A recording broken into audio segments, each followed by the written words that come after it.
The end of the very dramatic book of Jonah in the Bible challenges everything we think we know about God. Up to that point, the God of Abraham seemed very much like any of the tribal gods that you might have found in the Near East. True, this God had no statue or image to represent him like the others did. But like the other gods, this God took sides and blessed only those who worshiped him, or so it seemed. Their God also struck out with great vengeance against Israel's enemies, leading them to improbable victory in war. True, this God also came with a peculiar set of moral rules that they were required to follow, and there were consequences for both individuals and for the whole nation if these rules were not followed. But beyond all of that, they could surely count on their God to always be on their side. Here is where that all changes. The story involves a reluctant prophet who did not want to go and do what God had asked him to do.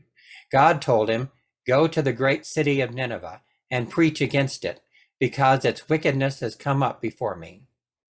That sounds good. But what God had asked Jonah to do was unthinkable to him.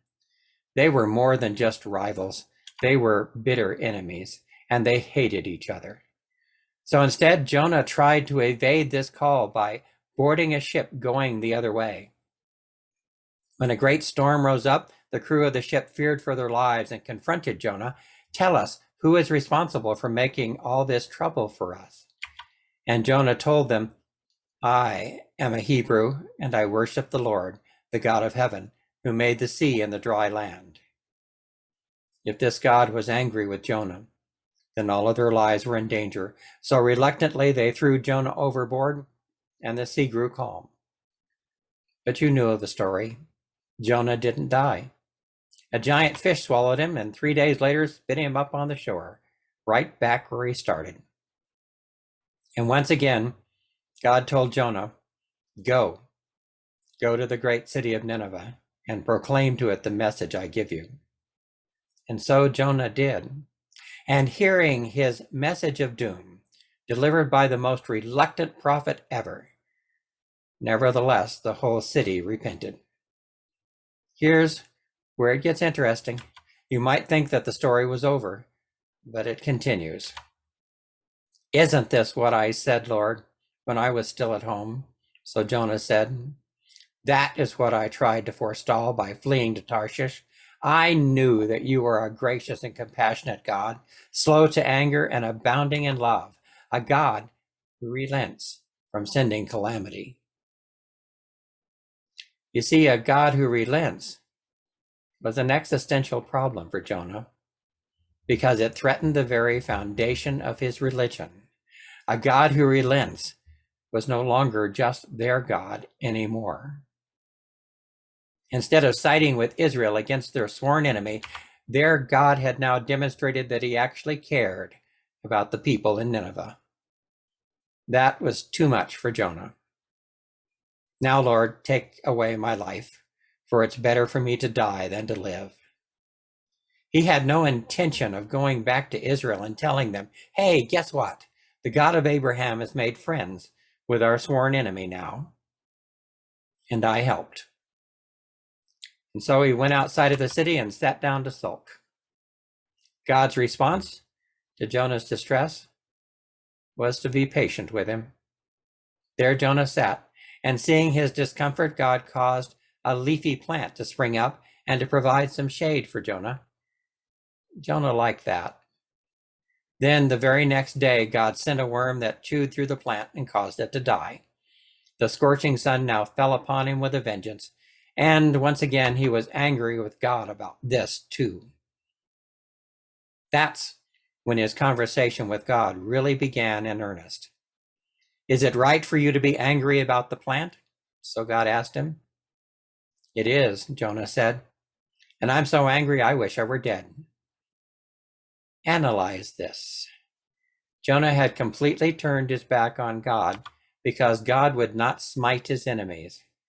God responded to his disobedience by saving his life. In his distress, God had blessed him with a little shade and still got no love from him. So God took that shade away. And now Jonah was angry about that too. Why? Because his God had failed to live up to his expectations. First, by being a God who relents and won't punish his enemies, and then by still being merciful to him too, and not letting him die. My guess is that Jonah just can't stand having a God who is not under his control. The Lord God asked Jonah to reconsider his anger. You have been concerned about this plant, though you did not tend it or make it grow. It sprang up overnight and died overnight. And should I not have concern for the great city of Nineveh, in which there are more than 120,000 people who cannot tell their right hand from their left? The book ends right there, and there is no telling if that message got through to Jonah or back to Israel. But the message is this one. The whole earth is the Lord's, and all who live upon it. People come and go, nations live and die, but not a sparrow falls to the ground, nor a gourd plant dies without God noticing it. Every flowering plant and every soul belongs to God, and God's concern always is for all of his creation, whole nations, and even reluctant prophets. We are never God's only concern. We are not even spared the wrath of God if it has been justly earned. Neither are our enemies ever beyond the reach of God's mercy if they will respond to it. We still have a God who can change his mind, whether to bless or to punish. It is that ability for God to change his mind and to grant mercy where it is not merited that we depend upon in this life. But that mercy also includes those whom we hate and those who hate us, and even those who wish to harm us.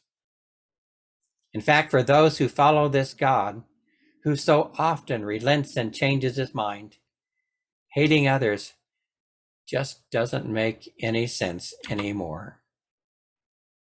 Can you understand Jonah's frustration now? He could no longer count on his God to punish his enemies. He could no longer count on his God to curse them and make them pay. He could not even rely upon God to continually bless him only, and especially with his current attitude. This God, it seemed, would do whatever this God chose to do. To be sure, God still cares about us. But this is also a God who does not care only about us. This is the God who sent his Son because there was no other way to reach all of us and to help all of us see the height and breadth and width of his love. This is the God who came to live among us, the God who came to redeem the whole world. Therefore, we are faced with a dilemma now, because there are just some things we cannot count on this God to do for us anymore, because it is not in God's nature to do so. If you want justice without compassion, then this is not our God. If you want the joy of getting revenge, that is not our God.